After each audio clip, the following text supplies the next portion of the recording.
Hi, I'm Professor Green, and now we'll be talking about chapter two of the Rothermel textbook.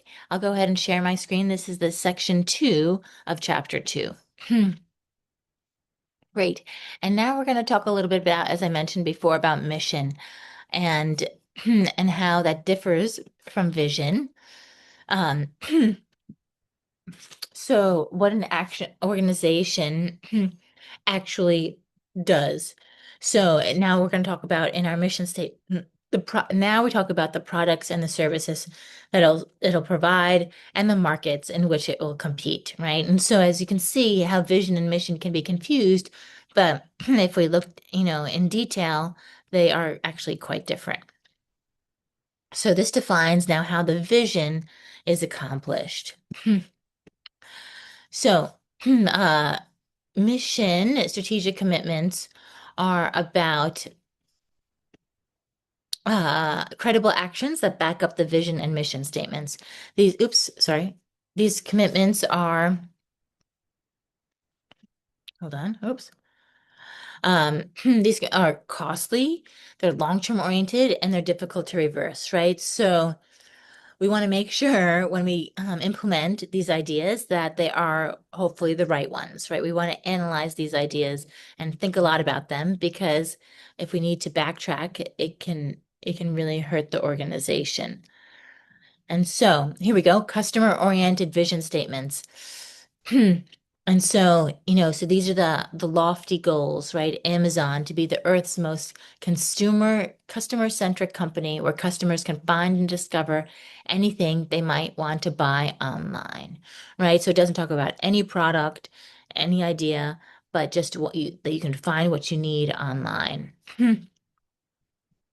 Facebook to make the world more open and connected, right? Doesn't talk about an app, doesn't talk about Facebook Marketplace, doesn't talk about friends, things like that, but they want to connect people.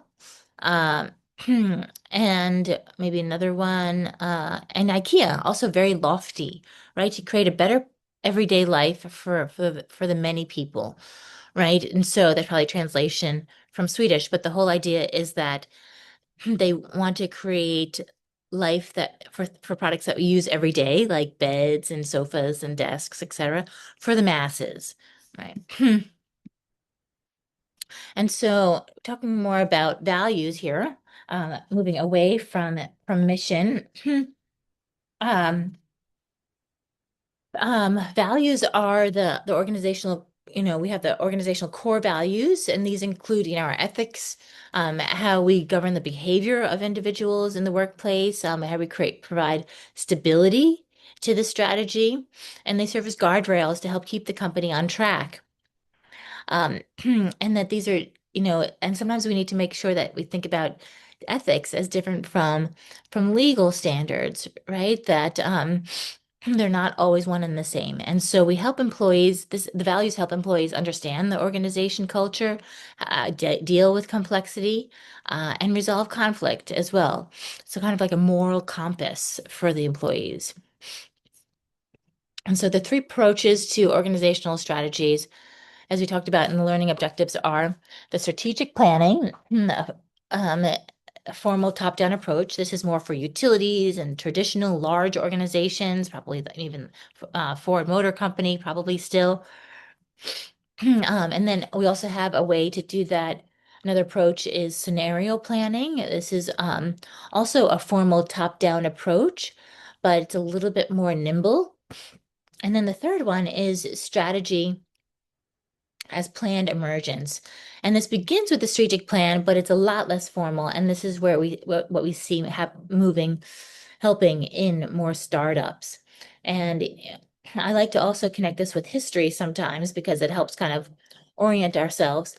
And the three approaches were developed and researched post World War II, where there was so much growth for so many different organizations and all these new executives, and they said, okay, I need some sort of framework to help me guide my organization forward. And so let's talk first about this top-down strategic planning, this first top one. And So this is a data-driven strategy process. And as I said, it helped Apple in its journey because top management attempts to program future success through analyzing prices and costs, margins, market demand, headcount, product runs, 5-year plans and budgets, performance monitoring. Hopefully these terms sound familiar. You see them in your finance course as well. So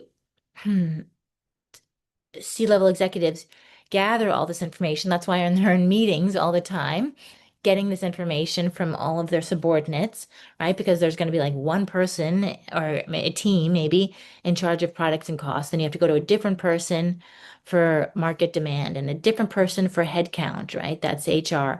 A different person for production, that's supply chain, right? And then you go into accounting for 5-year plans and budgets, et cetera. So the C-level executive, they gather all this information and then they use that information to help predict what the future could look like. And so they analyze this information. First, they look at their vision, their mission, their values. They do an external analysis, so look at their competitors. This is their SWOT, right? The O and the T is the external analysis, their opportunities and their threats. Mostly, a lot of that time is the competitor analysis. Then they look at the internal analysis, the S and the W. What are their strengths? What are their weaknesses? And then they formulate this business strategy, or formulate this strategy, corporate, business, and functional strategies. We talked about those 3 levels. And then we implement that, right? How does that look like in structure, control, governance, etc.? And so, but there's some shortcomings, as we can see, especially living here in California. We have so many startups and things like that. So it may not adapt well to change because it takes time to analyze these things, and sometimes that data gets old as we move through all that information. And, as we take, it'll be one day to talk to HR, and then a few days later you take to talk to accounting, etc. And then by the time you gather all this information, the information might be old, right? And so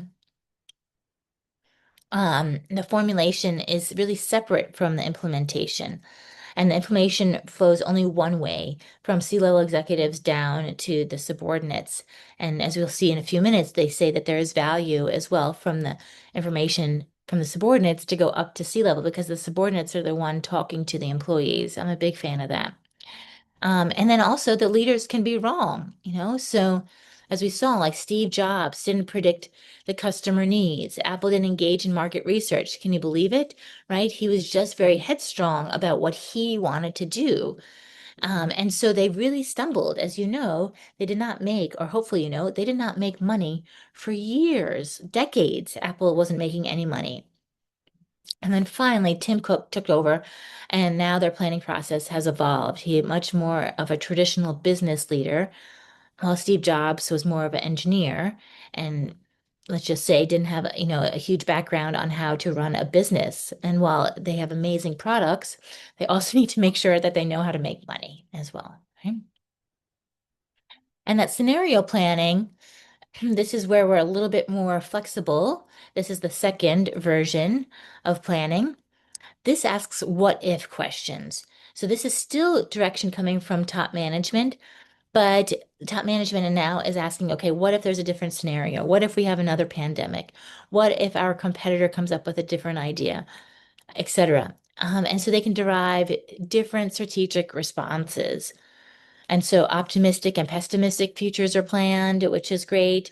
We can think about new laws, demographic shifts, right? Changing economic condition, technological advances, right? And these decisions take place at both the corporate and the business level of strategy. And so what this looks like now with our AFI strategy framework is not are we not just going through analysis, formulation, implementation, but we're circling back, kind of like more of an agile, they don't say it, but that's kind of what it is, an agile methodology. So being quick on our feet and adaptive and changing as we get feedback, as we monitor performance.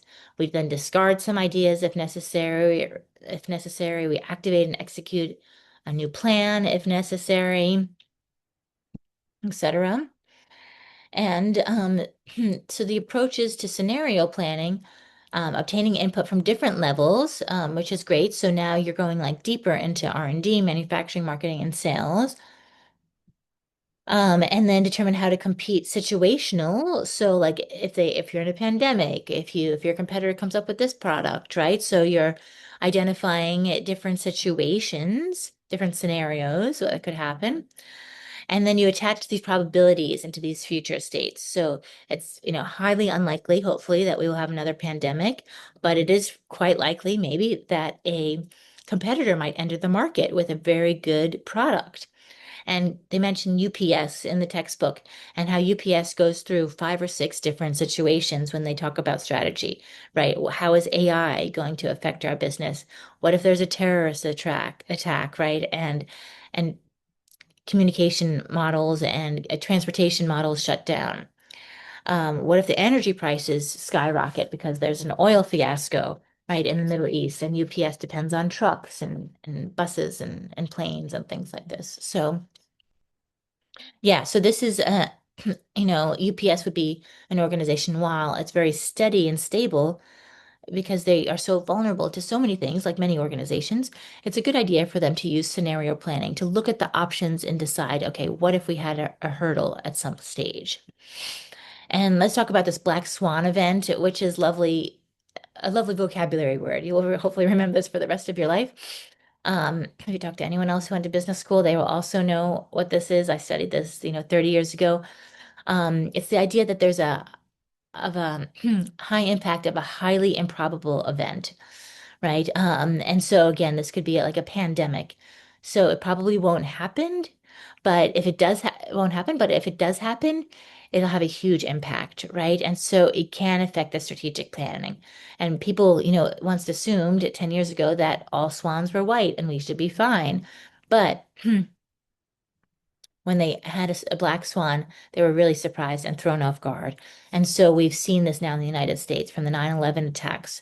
Also, Brexit, we didn't see that one coming. The pandemic, as I mentioned, even, Russia's invasion of the UK, of Ukraine in 2022 was something, that affected global trade everywhere and that we didn't necessarily see coming. So, questions to ask in scenario planning. What resources and capabilities do we need to compete successfully in each future scenario? So, what if we have another pandemic, right? What would we do? What strategic initiatives do we put into place to respond to each initiative? How can we shape our expected future environment? So, this is a way to build our portfolio of future options. And probably thought about this too when you came to LMU, right? What if I don't make friends, right? What if I don't like my professors? What if I don't like my classes? What if I get sick, right? When I was going to Villanova, my dad was supporting my education and he was excited to pay for my private school. But he also said, like, what if we run out of money for private school? What if we need to halfway through your education send you to a state school, right? And so fortunately, we didn't have that scenario, but he was preparing for that and understanding that that might have been a situation. Strategy is planned emergence. And so, right, the whole idea that we have top down versus bottom up. Um, and so bottom up strategy initiatives emerge. So I love this Frappuccino example from the textbook, right? That they said that there was a manager in a Starbucks store and she's like, oh, someone down the street. They didn't say who it was. I assume it's maybe like Dunkin' Donuts or something like this. They were creating these iced coffees and she's like, oh, that's fabulous. We should do those too. And she started to do them in the store and Starbucks was like, no, we don't do iced drinks. And she insisted on it. And obviously now Frappuccino is a multi-billion dollar business, especially the Starbucks ones. So that was a bottom up strategic initiative that emerged. And so these need to be evaluated and then coordinated by management, and they're less formal and less stylized. Relies on data plus personal experience, deep domain expertise, which is ironic that the people at Starbucks didn't see this coming and say yes right away. And the frontline employee insights. For a short time, I was a consultant at a company. That's all they do. They run a technology that pulls ideas from those frontline employees. So those are the people touching and feeling the customer every day. And the company is called Bright Idea. A friend of mine is the CEO. He's been there for, 25 years, and he needed me to do some consulting for him about 10, 12 years ago. And it was super fun because I would go in and implement the software and talk to the clients and understand who the stakeholders were or who needed to have access to Bright Idea and how they would gather these ideas, who there was a frappuccino out there somewhere, right? And so only the employees at the front line will necessarily know about these ideas. And so Bright Idea formalizes and collects these ideas to be presented eventually to C-level executives. And so now this is what realized strategy, how it's a combination of top-down intended strategy and bottom-up emergent strategy. So this is like the ideal world, right? So you have analysis with an intended strategy and formulation and implementation to the realized strategy. But then at the same time, you have this bottom-up that's feeding ideas in here, and maybe there's some unpredictable events and unrealized strategy that some work effort has to be sent in this direction as well, right? And it's then you will have strategy for another 9/11 attack, and hopefully that will never be a realized strategy, right? Hopefully we will never have to work around a situation like that, right? But we do create strategy for those things. So that's why the arrows are only going this way. And that's why here the bottom up from the resource allocation process, right, comes up here and it does eventually get implemented. And these can happen also from serendipity. So to finish up here this chapter, the key points around strategy are sometimes there's intended strategy. So we like intentionally say, yes, this is what we'd like to do. This is outcome of rational, structured, top-down strategic planning, right? Gathering those prices and those metrics and thinking about it and saying, this is what we want to do. But then sometimes there's emergent strategy. So an unplanned strategic initiative bubbles up, as I said, from the bottom of the organization, and they can really influence and shape a firm's overall strategy. Again, that Frappuccino example. And then there's realized strategy, a combination of the intended and emergent strategy. Good. And so an active strategic initiatives, and these are my favorites these days is kind of like a mid-level manager, is sometimes these just like ideas will come up and we'll just call it like an initiative. It's still in line with the strategy, but it's something that we didn't think about when we created the strategy, and we call it an initiative.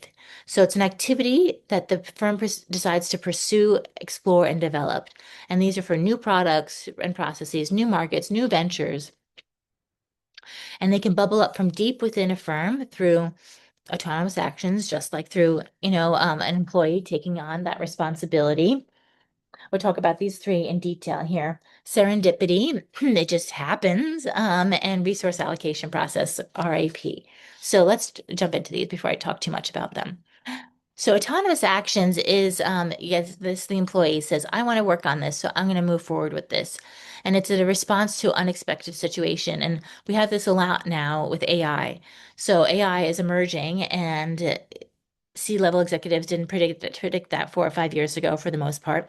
And so, like at least here at LMU, a lot of the research that we do is around AI. And so the professors, the employee, we're taking it upon ourselves to take on this initiative of more research within AI. Nobody at LMU said we need to research AI, not yet, at least, but the employees are saying like, oh my gosh, we cannot not talk about this in the classroom, and our research supports our teaching in the classroom. So this was an unexpected situation. Also, we have serendipity. These are, as I said, random events, surprises, coincidence, and it can have an effect on strategic initiatives, right? The potato chips. I love this. I had never known about this until I read it in the book, right? How potato chips were found because somebody in a restaurant was complaining about what I imagined were kind of like home fries, American home fries, like these mushy potatoes. And a client said, "Hey, no, I want them less mushy and thinner." And then they tried that and they brought them back, but they were still whatever, too mushy. And then the chef said, well, I'm going to make a joke and I'm going to make them really thin. I'm going to fry them and send them back on the plate and see what he said, what he says. And then they were like, oh my gosh, these are delicious. And here we are. Lay's is $1 billion organization and $1 billion brand, and we have potato chips everywhere. So it was kind of random. It was a surprise. It was kind of a coincidence, I guess you could say, or at least that's the old wives' tale as to how potato chips were developed. But it has an effect on companies and their strategy. And then also we talk about the resource allocation process. And so how a firm allocates resources on predetermined policies, right? And so this helps shape realized strategy. So for example, maybe it's just top of mind how LMU is saying, our enrollment in the business school is going up, up, up, up, up, right? Where people are majoring less in the College of Liberal Arts and more in business for undergrad. And so for me personally, because I'm a clinical professor, they're moving me away from research and more into teaching because we just have so many teachers. And probably in the College of Liberal Arts, because they have less students, they're able to move their professors into research because they have time to do those types of things. But for me, they need at me at the moment. The dean has said, Ingrid, you need to focus more on teaching. And that's fine. I know I roll with it and I love to do research, but I love to teach too. So here we are. And that is it's helping to shape the realized strategy, the resource allocation. So I tend to spend my time now more teaching. And strategic decision making, it can be limited due to our cognitive limitations, right? Can you imagine, right? You don't know all the information in the world. And this is one of the questions that I was asked when I interviewed at Citibank because they were hiring me to eventually be a C-level manager. And so they said, what do you do when you don't have all the information? And so the answer was, try and talk to as many people as you can, gain as much information, and then, make a decision based on on all, on what information that you have. But yeah, choosing good enough options versus optimal solutions, right? So you don't necessarily have everything and you need to move forward. But the fact of the matter is that we have limitations and sometimes even biases. Thank goodness now artificial intelligence can augment the information at our fingertips, which is awesome. And we'll see that more and more in the next version of this textbook. And that through education and experience, that managers can become better at decision making. And this is learning objective number 8, talking about strategic dissonance when a firm, talk about when a firm no longer matches competitive realities and talk about Microsoft. But the whole idea is, if we don't do these things well, so how to become better at decision making. There are theories and frameworks that can make sense of certain information. And then the inflection point, right? How do we, at that point, like when we have to make that decision, do we move forward with this product or with this company, or do we abandon ship? There's a turning point in there.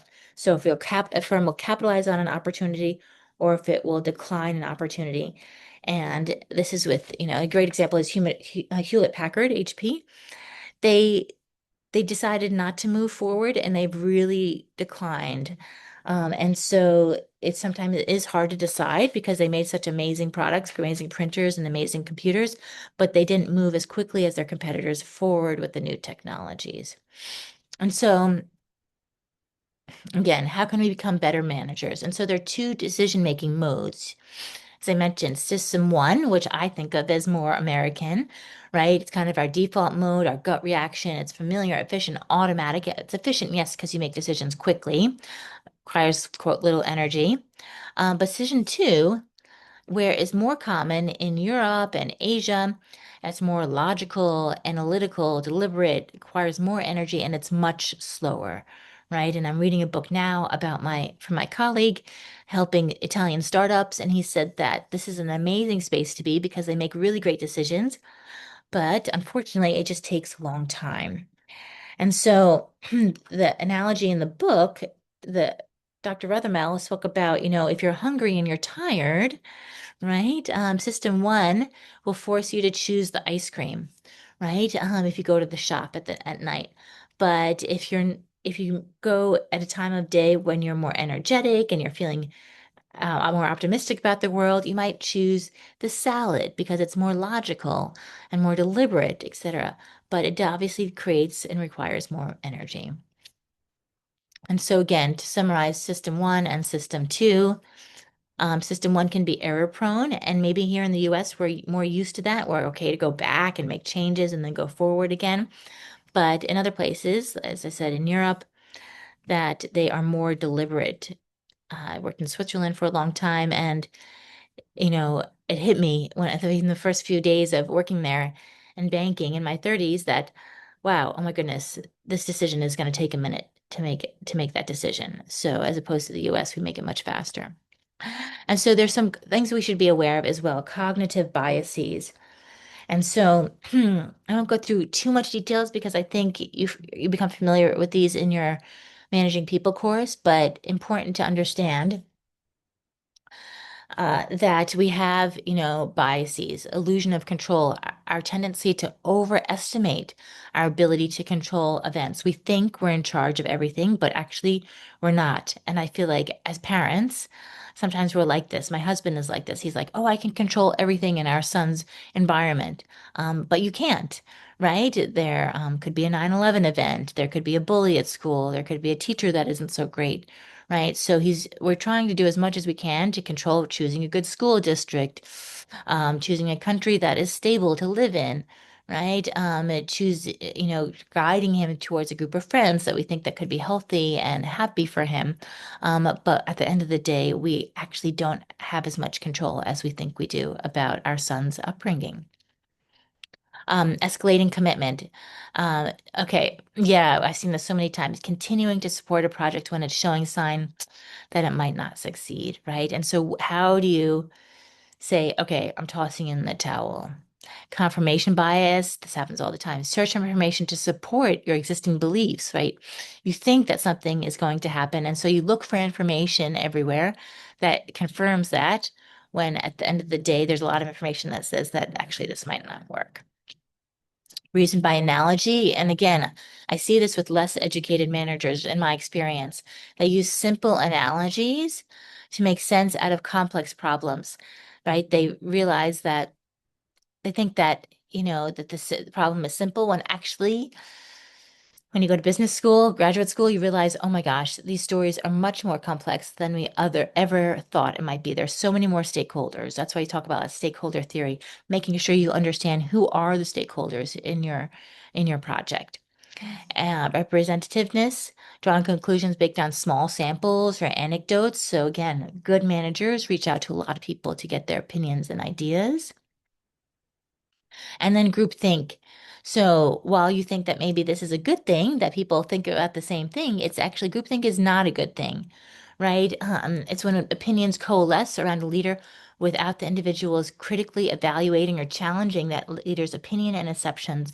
And so we see this with Theranos, where, people thought that what she was doing was great when actually it wasn't at all.